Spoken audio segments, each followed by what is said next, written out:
የካታር ጠቅላይ ሚኒስትር ሼክ መሐመድ ቢን አብዱራህማን ቢን ጃሲም አልታኒ ለጸጥታው ምክር ቤት ሲናገሩ እስራኤል የቀጠናውን ሰላምና መረጋጋት ያለመታከት እየሸረሸረችው ነው።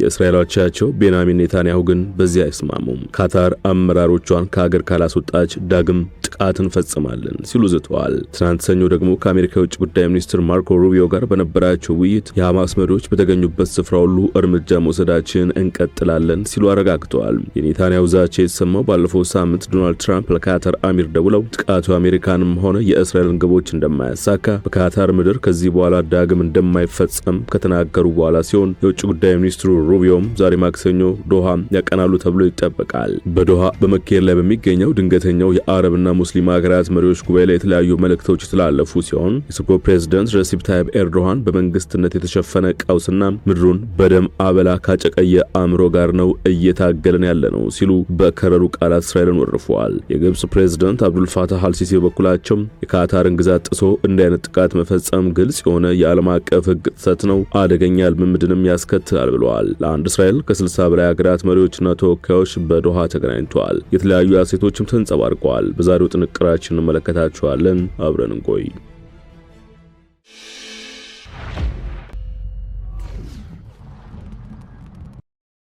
መስከረም 9 ቀን 2025 እንደ አውሮፓውያን አቆጣጠር በአሜሪካው ፕሬዝዳንት ዶናልድ ትራምፕ አስተዳደር አማካይነት በቀረበው የሰላም ፕሮፖዛል ላይ ለመወያየት የሐማስ ከፍተኛና ነባር አመራሮች በካታር መዲና ዶሃ ይገናኛሉ። ይህ የሰላም ውጥን ከጥቂት ቀናት በኋላ ሁለተኛ ዓመቱ ሊደፍን የተቃረበውን የእስራኤልና ሐማስ ጦርነትን ለመቋጨት ያለመ ቢሆንም ቴል አቪቭ ግን በአሜሪካ ጥብቅ አጋር ካታር መዲና ዶሃ በተሰባሰቡት የሐማስ አመራሮች ላይ ጥቃት ትፈጽማለች። የእስራኤል ጥቃቶች የሐማስ መሪዎችን ባያገኙም 6 አባላቱን ህይወት ግን ቀጥፈዋል። ዶሃ ከዋሽንግተን ጋር ጥብቅ አጋር ከመሆኗን በላይ ግዙፍ የዩናይትድ ስቴትስ የጦር ሰፈር ይገኝባታል። ይህ ጥቃት ታዲያ ትንሿን ነገር ግን በሀብት መጠኗ ግዙፏን ካታር አበሳጭቶ መግለጫ አስወጥቷል። ግዛት አንድነትና ሉዓላዊነት ተጥሷል ስትል ከሳለች። ከሰሞኑ በእርስ በርስ ጦርነት እየታመሰች የምትገኘው ሱዳን አንደኛው አንጃ መሪና የሉዓላዊ ምክር ቤቱ ፕሬዝዳንት አብዱል ፋታህ አልቡርሃን፣ የግብፁ ፕሬዝዳንት አብዱል ፋታህ አልሲሲ፣ የሶሪያው ፕሬዝዳንት አህመድ አልሻራ፣ የጠቅላይ ሚኒስትር አብይ አህመድ ወዳጅ ቢን ዛይድን ጨምሮ በርካታ መሪዎችም ዶሃ ታድመዋል። ካታሩ ኢሚር ሼህ ታሚም ቢን ሐሚድ አልታኒ በአረብ ሊግና የእስላማዊ ትብብር ድርጅት ጉባኤ ባደረጉት የመክፈቻ ንግግር የእስራኤል ተስፋፊነት እቅድ ለቀጠናው ጠንቅ መሆኑን ጠቅሰው ጥቃቱንም ግልጽ የተንኮልና የፈሪዱላ ሲሉ ገልጸውታል። 6 ሰዎች በተገደሉበት የእስራኤል ጥቃት ተከትሎ ዓለም አቀፉ ማህበረሰብ ከፍተኛ ውግዘት ማድረሱን ልብ ያለው የሚመስሉት አሚሩ ዜጎቻችን እጅግ ተገርመዋል፣ መላው ዓለም ደግሞ በጥቃቱ ደንግጧል ሲሉ ተደምጠዋል። የእስራኤልን ወረራ ለመጋፈጥና ሉዓላዊነታችን ለመጠበቅ አስፈላጊውን ሁሉ እናደርጋለን ሲሉም ዝተዋል። የዩናይትድ ስቴትስ የቅርብ አጋርና መካከለኛው ምስራቅ ግዙፉ የጦር አምባ የሚገኝባት ዶሃ የእስራኤልን ጥቃት መንግስታዊ ሽብርተኛነት ስትልም በይኗለች። ሼህ ታሚም አክለው እንደተናገሩት የእስራኤል ድርጊት ምንም አይነት ሐቀኛም የሰላም ፍላጎት እንደሌላት ድርድሩንም ለማደናቀፍ ሙከራ ማድረጓን ያሳያል ብለውታል። ማንም በወጥነትና በስርዓት ተደራዳሪዎች ላይ ኢላማ ያደረገ ጥቃት ከፈጸመም ድርጊቱ የሚያሳየው ድርድሩ እንዲደናቀፍ መሻቱን ነው የሚሉት አሚሩ እስራኤል ተደራድራ ሰላም ማምጣት ሳይሆን ከ64000 በላይ የጋዛ ሰዎችን ህይወት የቀጠፈውንና 23 ወራት ያስቆጠረውን ጦርነት ማስቀጠል ብሎም ጋዛን ማውደም ነው ፍላጎቷ ሲሉ በብርቱ ቃላት ከሷል። ካታርን ጨምሮ ለጋዛ ይገደናል የሚሉ አካላት ደጋግመው የሚያነሱት እስራኤል እያካሄደችው ያለችው ጦርነት ሐማስ ላይ ብቻ ኢላማ ያደረገ ሳይሆን ሙሉ አካባቢውን ማጥፋትና ለመኖር የማይመች ማድረግ ነው። በእርግጥ ይህ አተያይ ዋይት ሃውስ ድረ ጦርነቱን አስመልክቶ ያወጣውን እቅድ ለተመለከተው ሁሉ ግልጽ ይመስላል። የዩናይትድ ስቴትስ ፕሬዝዳንት ትራምፕ ጋዛን የመጠቅለል እቅድ ሀገራቸው ስፍራውን 10 ዓመታት በሞግዚትነት እንድታስተዳደር በእነዚህ 10 ክረምቶች ውስጥ ጋዛን ወደ ማራኪ የቱሪዝም መዳረሻነት፣ የቴክኖሎጂ መናኸሪያነት የሚለውጥ መሆኑን አትተዋል። ዋሽንግተን ፖስት ተመለከትኩት ያለው 38 ገጾች እቅድ እንደሚያስረዳው የተወጠኑት የመልሶ ግንባታው እስኪጠናቀቁ ድረስ ከ2 ሚሊዮን በላይ ጋዛውያን በፍቃዳቸው ወደ ሌሎች ሀገራት አሊያም ከፍተኛ ጥበቃ ወደሚደረግላቸው ስፍራዎች ይዘዋወራሉ ወይም ይፈናቀላሉ። የመሬት ባለቤት የሆኑት ጋዛውያን ደግሞ የዲጂታል ባለቤትነት ማረጋገጫ ይሰጣቸዋል። ለዚህ እምነታቸው ደግሞ ንብረታቸውን መልሶ የማልማት መብት ይቸራቸዋል። በሌሎች ስፍራዎች ፋይናንስ እየተደረጉ ከከረሙ በኋላ ደግሞ በጋዛ በሚሰሩ ሰው ሰራሽ አስተውሎት በበለጸጉት ስማርት ከተሞች ውስጥ ይገነባሉ ተብለው ከሚጠበቁት የጋራ መኖሪያ ቤቶች ውስጥ አንደኛውን ያገኛሉ ይላል። በጋዛ መልሶ ግንባታ በፍቃደኝነት ወደ ሌላ ሀገር ለመሄድ ለወሰኑት $5000 ጥሬ ገንዘብ ለ4 ዓመት የቤት ኪራይ ድጎማና የ1 ዓመት ምግብ ይቀርባል። ይህ እቅድ ሁሉንም ፍልስጤማውያን ከጋዛ ጠራርጎ የማስወጣት ውጥን ያለው ነው። ፍልስጤማውያንን ከጋዛ መንቀል የሚለው ሐሳብ የተባበሩት መንግስታትን ጨምሮ ከተለያዩ ሀገራት ተቃውሞ ገጥሞታል። እቅዱ በጦርነት በተጎሳቆሉት ጋዛውያን ላይ የዘር ማጽዳት ወንጀል ነው በማለት የመብት ተሟጋቾች ድምጻቸውን እያሰሙ ነው። ባለፈው ጥር የወጣ የተባበሩት መንግስታት ሪፖርት እንደሚያመላክተው እየተካሄደ ባለው ጦርነት በጋዛ ውስጥ ካሉት ቤቶች ከ80% በላይ የሚሆኑት ጉዳት ደርሶባቸዋል ወይም ወድመዋል። ከግዛቲቱ ነዋሪዎች መካከል 1.9 ሚሊዮን የሚሆኑት ተፈናቃይ ሆነዋል። እንግዲህ ጋዛውያንን ሙሉ በሙሉ መንቀል የሚለው ተግባር ተኮር ፖሊሲ የተፈጸመ ባለበት ነው እስራኤል በካታር ላይ ጥቃት የፈጸመችው። በእርግጥ ይህን ጥቃት የእስራኤል ዋነኛ አጋር የሆነችው አሜሪካ የምትገኝበት የተባበሩት መንግስታት ጸጥታው ምክር ቤትም ባለፈው ሐሙስ አውግዞታል። የካታር ጠቅላይ ሚኒስትር ሼህ መሐመድ ቢን አብዱራህማን ቢን ጃሲም አልታሃኒ በጸጥታው ምክር ቤት ሲናገሩ እስራኤል ቀጠናውን ሰላምና መረጋጋት ያለመታከት እየሸረሸረችው ነው ብለዋል።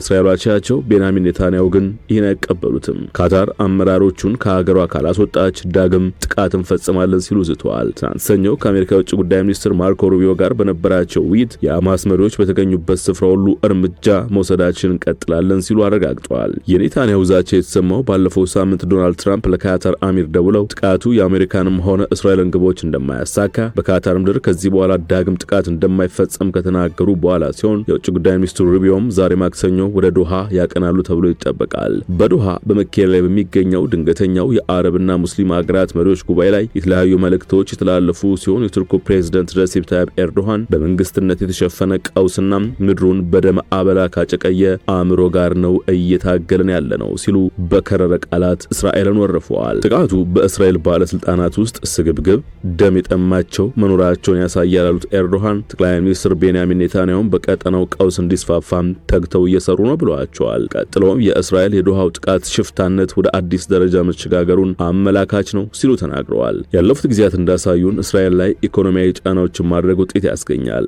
የግድ መደረግ አለበት ሲሉ የቀጠሉት ኤርዶሃን የፍልስጤማውያንን መከፋፈል፣ መፈናቀልና የዘር ፍጅት አንቀበለውም ሲሉ ውድቅ አድርገዋል። የግብጽ ፕሬዝዳንት አብዱል ፋታህ አልሲሲ በበኩላቸው የካታርን ግዛት ጥሶ እንዲህ አይነት ጥቃት መፈጸም ግልጽ የሆነ የዓለም አቀፍ ሕግ ጥሰት ነው፣ አደገኛ ልምምድንም ያስከትላል ብለዋል። የእስራኤል ያልተገራና ከቁጥጥር ውጭ የሆነ ባህሪ ግጭቶችን አስፋፍቶና አክፋፍቶ ቀጠናውን ይበጠብጠዋል ሲሉም አሳስበዋል። እስራኤል ሕዝብ ባስተላለፉት መልእክት ደግሞ እየሆነ ያለው ሰላም ለማምጣት የሚደረገው ጥረት ላይ አሻጥር መፈጸም ነው፣ ውጤቱም የከፋ ይሆናል ሲሉ ተናግረዋል። የኢራን ፕሬዝዳንት መሱድ ፔሽኪያን በፊናቸው መሪዎች ከእስራኤል በተቃራኒው በመቆም አንድነታቸውና ወንድማማችነታቸውን እንዲያጠናክሩ አሳስበዋል።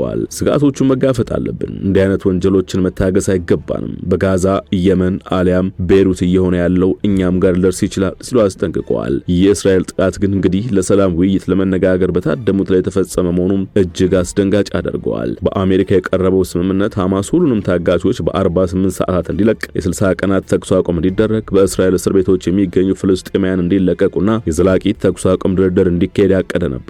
በድርድር በጋዛ ውስጥ የሚካሄደው ጦርነት እንዲያበቃ ከማድረግ ይልቅ የእስራኤሉ ጠቅላይ ሚኒስትር ግን ሌላ መንገድ መርጠዋል። በካታር ውስጥ ጥቃት ከተፈጸመ በኋላ ምሽት ኢየሩሳሌም ውስጥ የሚገኘው የአሜሪካ ኤምባሲ የተሰበሰቡ ሰዎች ኔታንያሁ ባደረጉት ንግግር አገራቸው ካታር ላይ የወሰደችው እርምጃ ጦርነቱን ለማብቃት አዲስ በር ሊከፍት ይችላል ብለው ነበር። እስራኤል መስከረም 26 ቀን 2016 ዓ.ም ሐማስ የፈጸመባትን ጥቃት ተከትሎ በከፈተችው ዘመቻ ጋዛ ውስጥ ካለቁት በ10 ሺዎች የሚቆጠሩ ፍልስጤማውያን ባሻገር በርካታ የቡድኑ ቁልፍ መሪዎችን በተለያዩ ቦታዎች ገድላለች። ባለፈው ሳምንት ማክሰኞ ካታር ዶሃ ውስጥ የተፈጸመው ያልተጠበቀ ግልጽ የአየር ጥቃትም የዚሁ አካል ሲሆን ከቀደሙት ግን በእጅጉ የተለየና እስራኤል ላይ ከፍተኛ ውግዘትን ያስከተለ ነው።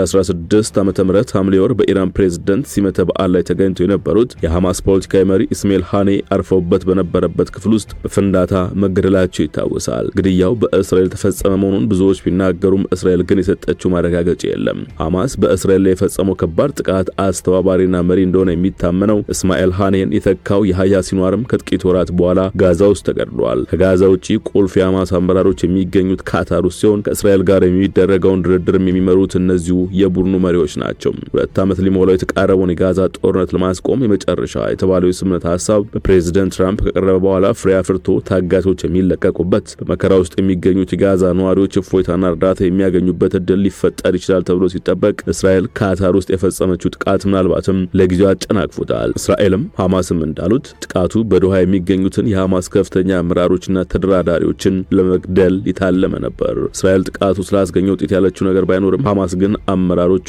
ከእስራኤል የሞት ወጥመድ አምልጧል ሲል አስታውቋል። ኔታንያሁ በካታር የፈጸሙት ጥቃት በአረብ ሀገራት መሪዎች ብቻ ሳይሆን ከታጋቾች ቤተሰብ በኩል ከፍተኛ ተቃውሞ ገጥሞታል። ሆስቴጅ ኤንድ ሚሲንግ ፋሚሊስ ፎረም በማህበራዊ ሚዲያ ገጹ ላይ ባለፈው ሳምንት እስራኤል በካታር ላይ የፈጸመችው አየር ጥቃት የሚያሳየው ስምምነት ሊደረስ በተቃረበበት ጊዜ ሁሉ ኔታንያሁ እንደሚያከሽፉት ነው ማለቱን ቢቢሲ ዘግቧል። ይሁን እንጂ ታጋቾች ቤተሰቦች ጠቅላይ ሚኒስትሩን አስተያየት ልጆቻችን ወደ ቤታቸው ለመመለስ ባለመቻላቸው የሚያቀርቡት ምክንያት ነው ብለዋል። በካታር የተፈጸመው ጥቃት ያለምንም ማንገራገር 48 ታጋቾችን ለማስለቀቅና ጦርነቱን ለማብቃት አንድ እንቅፋት ጠቅላይ ሚኒስትር ኔታንያሁ እንዳሉ የሚያሳይ ነው ብለዋል። አሁን ጊዜው ምክንያት እየደረደሩ ስልጣን ላይ ሙጭጭ ብሎ ለመቆየት የሚደረገው ጥረት ማብቂያ ነው። ቡድኑ አክሎም የኔታንያሁ እንቅፋት መሆን የ42 ታጋቾችን ሕይወት ዋጋ አስከፍሏል፣ እንዲሁም ብዙ በሕይወት የሚተርፉ ተጨማሪ ታጋቾችን ሕይወት አደጋ ላይ ጥሏል ሲል ኮንኗል። ዛሬውን ጥንቅር በዚህ ቋጨን። ስለተከታተላችሁን አመሰግንን።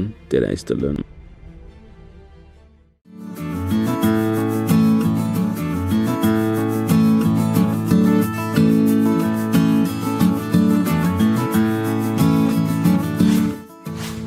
ሸገር ታይምስ ሚዲያን ሰብስክራይብ በማድረግና ደወሉን በመጫን ይከተሉን።